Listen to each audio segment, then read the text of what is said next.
I'm just going to go over two examples where we can identify the distribution of the terms. And the first one I'm going to go over is this A proposition right here. All trees are tall. Okay, so this is an A proposition. So if it's an A proposition, I know that the subject term is distributed. Okay, so all I'm going to do is I'm going to put a little D above the subject term. There's the. If I want to make this more clear to me, I could put this in full logical form. In other words, I could put the brackets, okay, to identify the subject term. And so the predicate term over here, which I'm going to put brackets so I know exactly what it is. Okay, it's tall.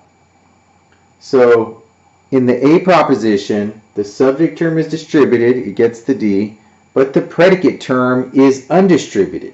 In other words, it's particular. So what letter am I going to put? I'm going to put a U. So D and the U. I've identified the distribution of the terms. Now for this proposition, which is an I proposition, I first have to be able to spot the subject term and the predicate term. So, I mean, if you can't put the subject term and the predicate term in brackets, that means you don't fully understand the sentence and you need to figure that out before you would start labeling distribution. So, this I proposition, the subject term is grass, and I'm just going to put that in brackets. And the subject term in an I proposition is undistributed. Okay. The predicate term, brown, in an I proposition is also undistributed. So I'm going to put a U. Okay. Now notice for this A proposition I have a D and a U. Those are different.